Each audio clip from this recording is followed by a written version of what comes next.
It became the second most southerly Category 5 super typhoon on December 3rd of 2012. Hi, I'm Chris May, writer, producer, and host of This Day in Weather History, a podcast from the Weather Network in Canada.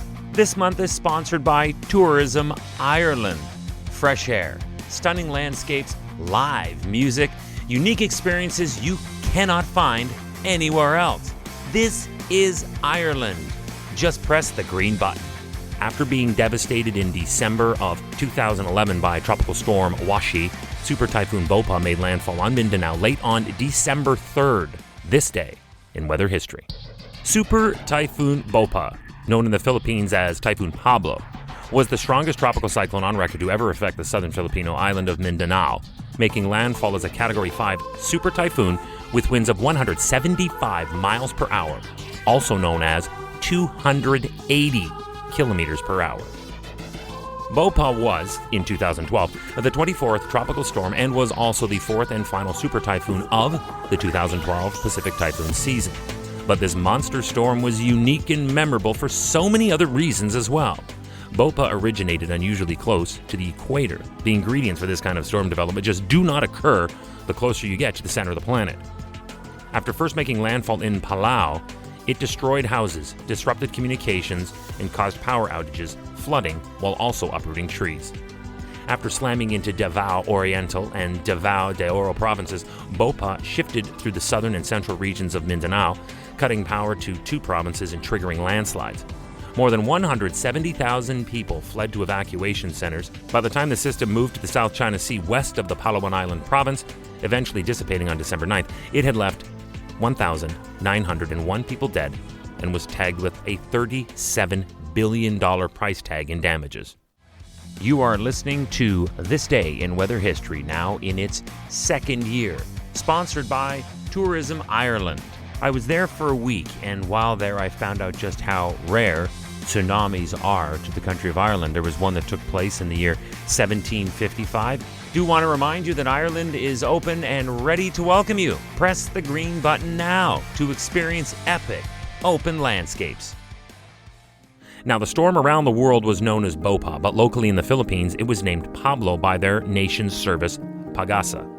Because Pablo was so deadly, so devastating, its name was retired and replaced for the next time the letter P was reached in any one typhoon season within the Philippines, and that name would be Pepito. But it begs the question that we have covered before on this podcast, but it's worth refreshing. Which name is the correct name? The answer? Both are. You see, the Asian Peninsula Naming Convention comes out of Japan and is made up of contributed names for all countries in this jurisdiction. This way, there is a consensus, and it makes it easier when reporting on a storm and when you're looking for aid requests. All internationally recognized names for major weather phenomena are approved by the World Meteorological Organization, which is an agency of the United Nations. The WMO has strategically carved the planet into multiple zones. Countries within that zone get to offer up names from their native tongue. And that's what happens in this zone, and it is monitored out of Japan, as mentioned a moment ago.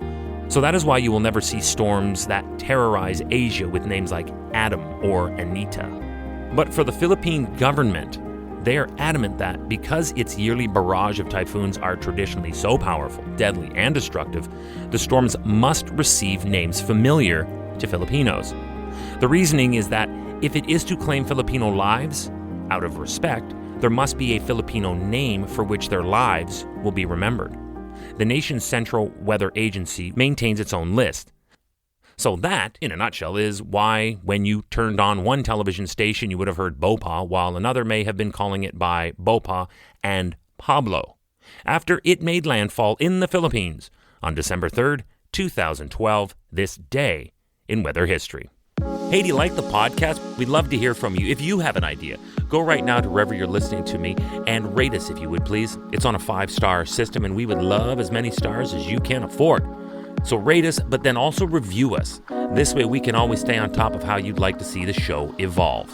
Then remember to subscribe to this podcast. Click the subscribe or follow button right there on the very same podcast homepage you're listening on.